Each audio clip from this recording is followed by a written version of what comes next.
음, 계속해서 로마서 15장 22절로 24절까지 읽도록 하겠습니다. 편만하게 복음을 전하는 일 주목을 삼았습니다. 제네바 성경의 본문은 이렇습니다. 그러므로 또한 내가 너희에게 가려 하던 것이 여러 번 맡겼더니 이제는 이 구역에 더 이상 자리가 없으나 여러 해 전부터 너희에게 가고자 하는 열망이 있었으니 내가 서바나로 가는 대로 참으로 지나가면서 너희를 보고 너희 중에 먼저 잠시 기쁨을 가진다면 너희로부터 그리로 보내주기를 바랍니다. 그런 말씀드립니다. 로마서 15장 22절, 29절 이 단락은 그 사도 바울의 전도 계획에 대한 내용입니다.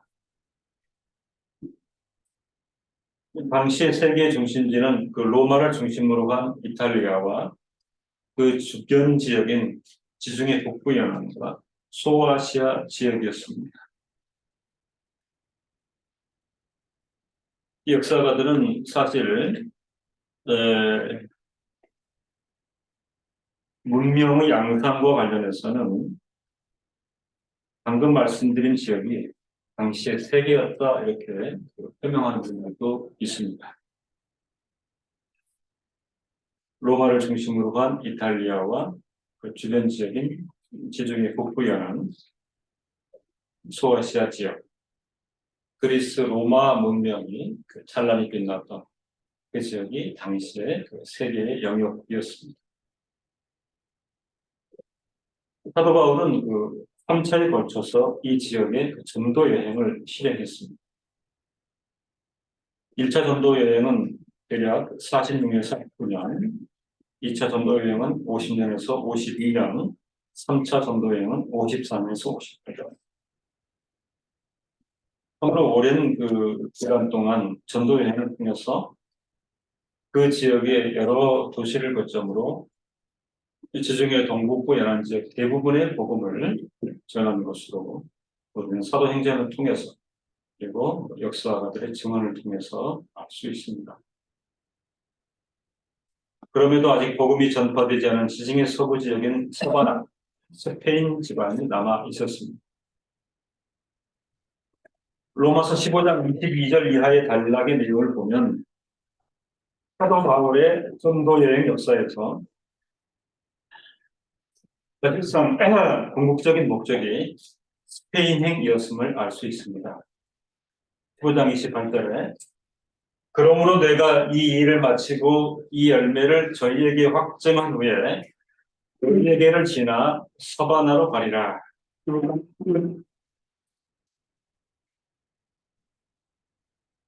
서바나 행에 대한 그 표명이 있었지만은 사도행전이든 로마서든 성경 기록을 통해서 스페인 행을 결행하였는지는 확실히 알 수 없습니다. 다만 서기교회 신학자인 클레멘스의 기록 서신에 보면 사도 바울이 서쪽 끝까지 도달했다라고 기록으로 표명한 것을 보면 사도 바울의 스페인행은 실현된 것으로 보입니다. 언제쯤 이런 부분의 역사는 기록에 보이질 않습니다. 사도는 로마서 본문에서 그곳을 위한 복음 전도 계획을 언급하였으며 그 과정에서 로마를 방문할 계획을 표명하였고 아울러 예루살렘도 경유할 것을 말하고 있습니다. 로마에 가기를 원한다. 로마에 가고자 합니다. 그럼에도 늦어진 그 로마 방문을 두고는 그 배경의 역사가 있습니다. 로마서 15장 22절에 그러므로 또한 내가 너희에게 가려 하던 것이 여러 번 막혔더니 가고자 하였으나 계획하였으나 여러 장애 요인이 있었다. 막혔다. 이렇게 언급하였습니다. 실제적으로 로마 교회가 바울에 의해 설립되거나 그러지는 않았지만 1장 13절에 형제들아 내가 여러 번 너희에게 가고자 하는 것을 너희가 모르기를 원하지 아니하노니 의지와 열정은 충만하였다. 그런 뜻이죠. 에 언급한 것처럼 사도는 로마 교회를 방문할 계획을 여러 차례 갖고 있었습니다. 사도행전 19장 21절에 보면 내가 거기 갔다가 후에 로마도 보아야 합니다. 이렇게 표명하는 것이 있고요. 로마서 1장 15절에 보면 그러므로 나는 할 수 있는 대로 로마에 있는 너희에게도 복음 전하기를 원합니다. 이렇게 표명한 것이 있습니다.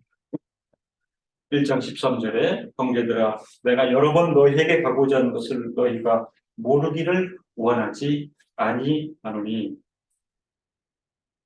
이 주석가들은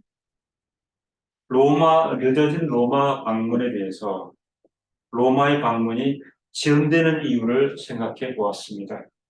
그게 두 가지인데 첫째로는 로마서 15장 20절에 이는 다른 자에게 속한 터 위에 건축하지 아니하려 함이라의 표명에서처럼 사도 자신이 세운 선교 원칙을 고수하느라 그것을 위한 어려움 때문이었을 것이라.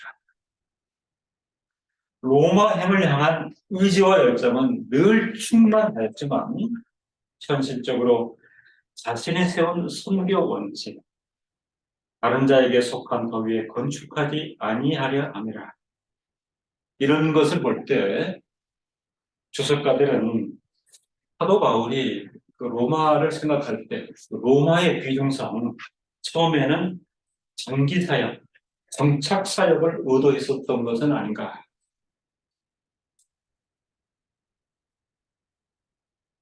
그런 계획을 세워볼 때에 부딪힘이 있었다 하는 것입니다. 두 번째는 로마를 향한 의지와 열정이 출중했음에도 불구하고 사도 바울의 전체 전도 여정이 너무 촘촘하고 바빴던 것도 한 이유였을 것이다.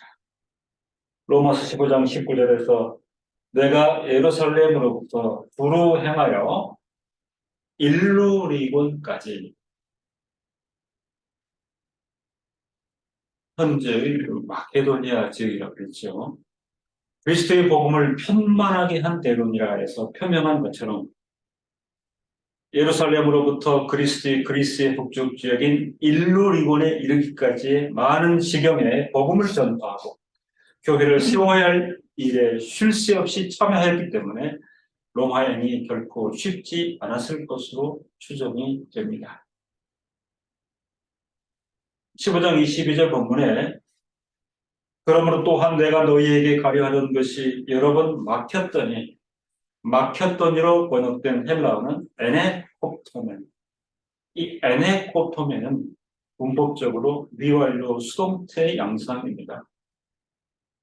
헬라어 특성상 에노코토멘 미완료 수동태 시사는 반복을 나타내는 문법적 용법입니다. 사도의 로마행에 있어서 방해 요소가 많았음을 여러 번 막혔더니 이렇게 표명하고 있지요. 그 의지와 열정은 충만하였고 그런 마음 깊이 생각하면서 로마 교회를 생각하는 친구들이 계시면 로마행을 결행하는 이유는 참으로 장애 요소가 많았다 하는 것을 토로하고 있습니다. 성도 여러분, 이것을 통해서 사역자의 현실과 소망에 대해서 살펴보기를 원합니다. 로마서 15장 23절 이제는 이 구역에 더 이상 자리가 없으나 이렇게 표명이 되어 있는데 여기에서 이제는의 헬라어는 누이니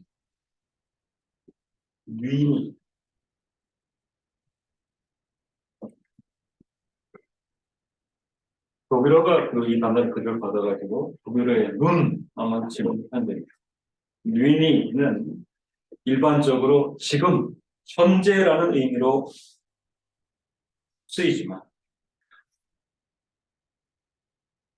바울의 서신에서는 새로운 시대나 상황의 전개를 분명히 하고자 할 때에 새로운 시대나 상황 전개를 분명히 하고자 할 때에 상황의 변화, 새로운 양상의 시작, 이런 느낌을 드러내고자 할 때에 뉘니, 이제는 이런 표현을 쓰는 것을 볼 수 있습니다. 로마서 3장 21절에 이제는 율법 외에 율법과 선지자들에게 증거를 받은 하나님의 한 의가 나타났으니 율법 언약을 넘어 은혜 언약의 도래 구속주 예수 그리스도의 나타나심, 이제는 그럴 때에 이 부사는 큰 의미를 가지고 있다, 그렇게 말씀을 드릴 수가 있습니다. 로마서 5장 11절에도 그뿐 아니라 그러나 역시 그로 말미암아 지금, 여기서 뉘니에요. 지금 우리가 화목함을 얻은 그 우리 주 예수 그리스도로 말미암아 하나님 안에서 자랑하느니라. 그러나 이제는 너희가 죄로부터 자유롭게 되어 하나님께 종이 된 자들로서 거룩함에 이르는 너희의 열매를 얻었으니 그 마지막은 영생이라. 로마서 6장 22절 말씀입니다.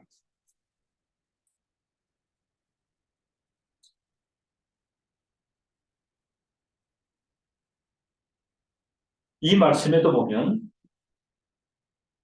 거대한 상황의 전환, 새로운 양상의 도입, 이제는 비로소, 이제부터는, 이제 이후는, 이런 모든 뜻이 함유된 이제는 뉘니 너희가 죄로부터 자유롭게 되어 하나님께 종이된 자들로서 거룩함에 이르는 너희의 열매를 얻었으니 그 마지막은 영생이라. 택한 하나님의 백성이 그리스도의 은혜로 구속함을 입고 구원의 서정에 들어가게 된다. 하나님께 종이 된 자들로서 거룩함에 이르는 너희의 열매를 얻었으니 그 마지막은 영생이라. 택한 하나님의 백성들이 소명과 칭의와 신앙과 성화, 영생에 이르는 질서 안에 비로소 이제 들어가게 되었다. 이런 의미가 있는 이제는, 이 뉘니, 이 말씀이 여기서는 특히 상황의 전개에 관하여 쓰는 것으로 앞절 22절의 상황과 대조되는 다른 경우가 펼쳐지는 것을 나타내고 있습니다. 그렇죠? 그러므로 또한 내가 너희에게 발휘하던 것이 여러 번 바뀌었더니 이제는 이 구역에 더 이상 자리가 없은 여러 해 전부터 너희에게 갖고자 하는 열망이 있었으니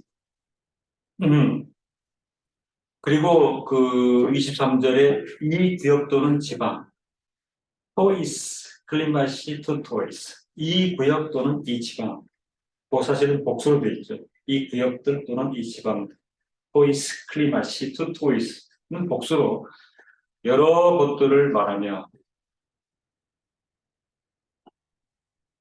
이제는 이 구역에 더 이상 자리가 없으나 여러 해 전부터 너희에게 가고자 하는 열망이 있었으니 여러 곳들을 말하면서 당시의 사도가 복음을 편만하게 전하였던 지역들을 언급하고 있습니다. 즉 예루살렘에서부터 일루리곤까지 지중해 동부 지역의 도시들을 가리키며 구체적으로는 에베소 방문하고 복음을 전하고 그리하여 교회가 성립되었던 에베소, 고린도, 데살로니가, 빌립보, 담색 등을 가리키는 것으로 보입니다.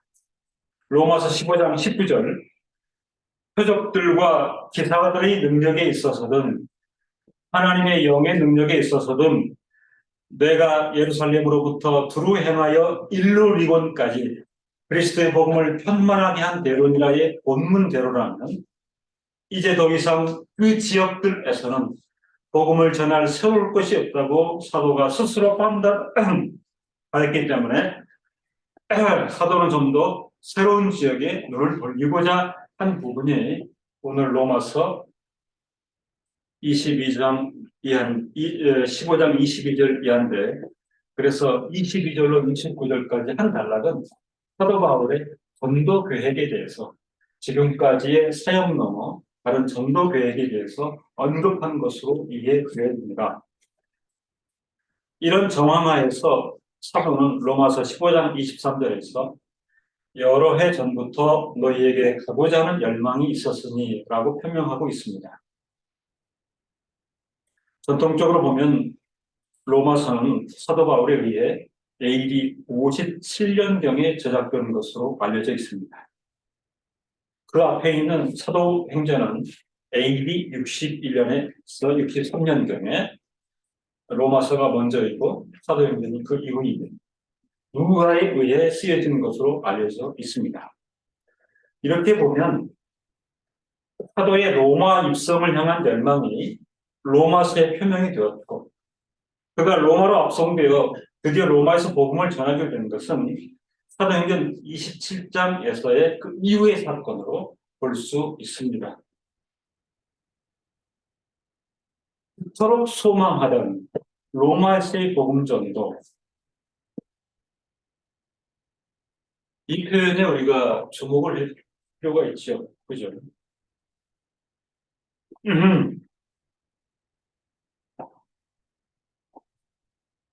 너희에게 가고자 하는 열망이 있었으니. 그죠? 너희를 보고 너희 중에 먼저 잠시 기쁨을 가진다면 로마를 향한 의지와 열망과 그런 실행이 가져오는 기쁨에 대하여 사도는 충만된 사람인 것입니다.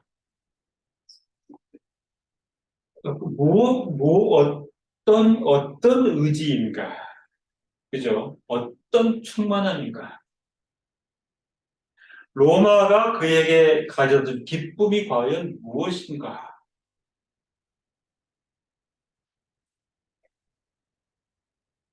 그토록 소망하던 로마에서의 복음 전도는 결과적으로 사도에게 있어서 체포, 압송, 재판, 사형 선고, 그리고 순교의 역사로 점철되었습니다.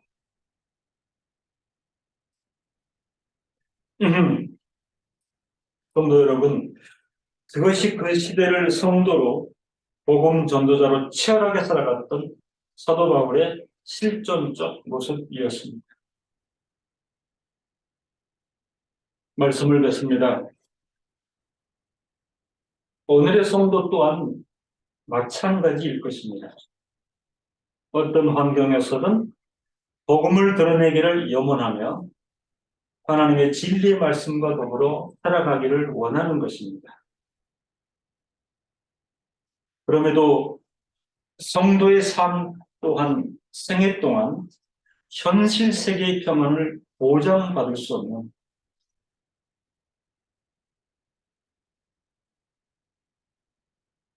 복음을 드러내기를 염원하고 어떤 처지에서는 하나님의 진리의 말씀과 더불어 살아가는 성도의 삶이라고 하는 것이 생애 동안은 현실 세계의 평안을 보장받을 수는 없는 것이다.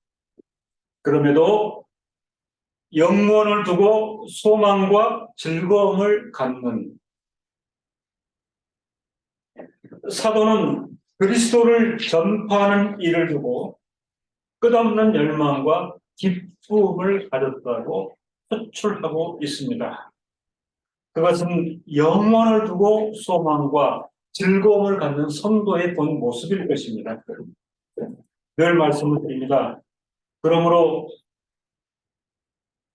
현실 세계 안에 살아가는 성도들로서는 이 이데올로기를 늘 확신하게 되는데 그것은 pessimistic optimism, 비관적 낙관주의의 질서인 것입니다.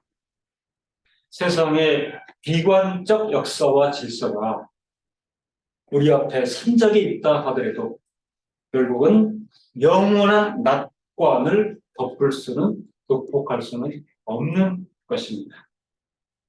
기도하겠습니다.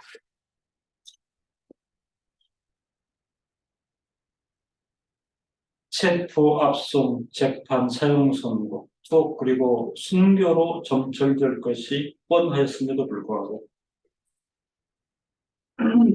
의지와 열망으로 충만하여 로마행을 그토록 소망하였던 믿음의 선진 사도의 행보와 그 심령을 들여다볼 때에 하나님 아버지, 저희들 오늘의 성도로서 같은 마음으로 복음을 드러내기를 염원하며